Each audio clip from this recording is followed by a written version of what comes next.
Now, the financial impact of all this. Oil has absolutely exploded in price. We'll explain in a second why that is. The Russian stock market went down 50% yesterday. They literally just shut it off and said, we'll be back at a time that we determine later. Just like we're done trading. U.S. stocks opened up down today. Bitcoin is down. Gold is up about 5% over the last 30 days. And people are looking around saying, what the hell's going on? So let's start first with gold. Gold's up 5% over the last 30 days. And a lot of folks are looking at that and they're saying, wow, people are looking at gold as kind of a chaos hedge. True, to some degree. One of the things a lot of people don't know, though, is that Vladimir Putin in Russia and their central bank, they have over $600 billion worth of foreign currencies in gold. And what they're doing is right now, think of that as their balance sheet. That gold's going up in value. It's expanding in value. Now, 5% isn't 100%, but it's still pretty material. When you have hundreds of billions of dollars, obviously that matters. And so in some way, Russia invading Ukraine has increased the value of the assets that they have in their central bank. Now, Russia previously had their conflict with Crimea, and we saw the same thing at that point as well. And now they've had a number of years to go ahead and position themselves. They've swapped out assets. They've been a net seller of dollars. They've added gold reserves. They've done a bunch of different stuff over the last few years to put themselves in this position. Now, on top of this is oil. Oil prices have been high for the last 2 years in America and internationally. Those oil prices you see in your electricity bill. You see it when you go and you pump gasoline. Russia is the third largest oil producer in the world. About 12% of global oil production comes from Russia. 17% of natural gas production comes from Russia. I think we've got a image that shows that natural gas that comes from Russia flows through places like Ukraine. We've got all the natural gas pipelines here that you can see flowing through there. Major pipelines that go to Europe, go to Asia as well on the other side. And so when you start to look at this, you say to yourself, well, what's the impact of oil going up? If you produce 12% of the oil production around the world, then you got to ask yourself, are you a net importer or a net exporter of oil? What that basically means is, does Russia sell their oil or do they consume it all themselves? And obviously the answer is they're a net exporter. They make a lot of money from oil. Oil going over $100 per barrel means that Russia is actually profiting from this situation. So what we're watching is that Russia has put themselves in a position where by invading Ukraine, their balance sheet is expanding, and it's not a U.S. dollar balance sheet in terms of the U.S. dollars getting more valuable. It's other assets. And also one of their largest revenue sources in terms of oil and natural gas, prices are exploding and they're making more money. Now, most people would say, well, why don't we just stop buying the oil from Russia? Like that'd be a pretty quick way to shut off their revenue. The problem is the United States is not energy independent. We had a pipeline that could get us all the oil we needed. Got shut down. Again, I'm not going to Monday morning quarterback that decision. A lot of people asking, was that the right decision now, though? On top of that, the United States is actually the largest oil producer in the world. I think we've got a graphic that shows the United States here in yellow versus the Russian Federation or Saudi Arabia. The United States is number one. But the difference is the United States may produce the most oil, but the United States also is a massive consumer of oil as well.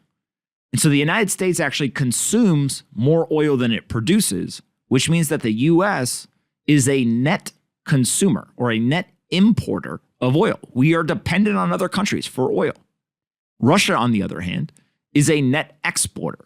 They're able to satisfy their energy needs, and then they have leftovers, and they sell that and make money from it. And so ultimately, the United States and the citizens here in this country, they're taking it on the chin. $5 gasoline per gallon, high energy bills, not looking good because it looks like it's only going to get higher. The United States has asked Russia and Saudi Arabia to produce more oil to flood the market with higher supply so that more supply can lead to lower prices. Russia and Saudi Arabia said no. So we are beholden to Russia and Saudi Arabia on an energy production standpoint because we are a net importer. Russia is a net exporter. So when you start to look at this, it's a very, very interesting situation. It's almost surreal to watch this, where a country invaded Ukraine, is making more money from a revenue standpoint. Their balance sheet is expanding. The natural thought process is that the United States and other allies, NATO, etc., will follow through and they will levy financial sanctions, whether it's on the government officials, whether it is on the largest banks, whether it's on some combination or some expansion of who they're actually going to put these financial sanctions on. But the holy grail of financial sanctions would be Russia's removal from the SWIFT system. Now, of course, one of the important details or nuances of financial sanctions is that those sanctions only work if the country that you are sanctioning or the individual or the company that you're sanctioning uses that currency. So the United States is the beneficiary of being the producer and distributor of the US dollar, which is the global reserve currency. They've gone around the world. We've implemented sanctions on countries that we disagree with or that we think violate our view of good and evil. Many, many, many people would argue that it was a positive thing.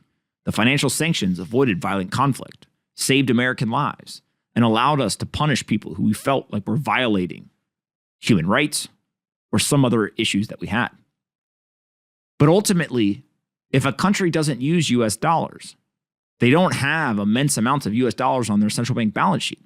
They have foreign currencies, or they have gold, or they have some other assets like Bitcoin or something else. The sanctions have less bite. You can still levy them. People will still talk about it. But you may not actually have the intended impact of shutting down their economy, of cutting them off from the global financial system. And so Russia and China specifically have been talking about this literally for years, that they want to get off the US dollar system. They think it's expensive. They think it's dangerous to be dependent on a US dollar global reserve system. Now, part of the problem why they haven't been able to do this historically is because the international community is unlikely to put their faith at the level of a global reserve currency in rubles or renminbi. And so ultimately, what they've basically been relegated to is talking a lot about getting off the US dollar system, but not actually being able to do it. In recent months, we've seen Russia and China start to talk a lot more about bilateral trade, talk about having a deeper partnership or relationship. And now there's a lot of people asking the question, well, if you can't actually control and distribute the global reserve currency in the way the United States does, will these countries look at gold or Bitcoin or some other asset? I personally think we're now at the point where the United States must take Bitcoin seriously. We must become the global leader. We must ensure that we own as a country more Bitcoin than any other country in the world, that we have more hash rate than any other country in the world, that we treat Bitcoin as a traditional currency. We reduce the tax burden on spending the asset, that we do everything we possibly can to incentivize Bitcoiners and those that are supporting the network or building for the network to move to the United States, create economic prosperity and jobs. Because ultimately, even if you think there's a 0.00001% chance that the US dollar is not the global reserve currency in 50 or 100 years, you think it's the most small, insignificant percentage chance, that's still a scenario that the United States should be prepared for. And the first best option, if you are a kind of introspective, focused person or country, is that you want to be the controller of the global reserve currency. You want to produce it, you want to distribute it, you want to be able to levy financial sanctions, etc.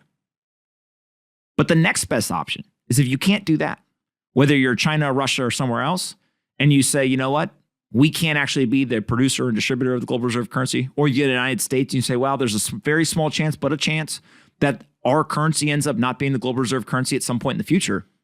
The next best option is to be the most advanced, largest holder, and biggest supporter and largest market participant in a global currency that no one controls.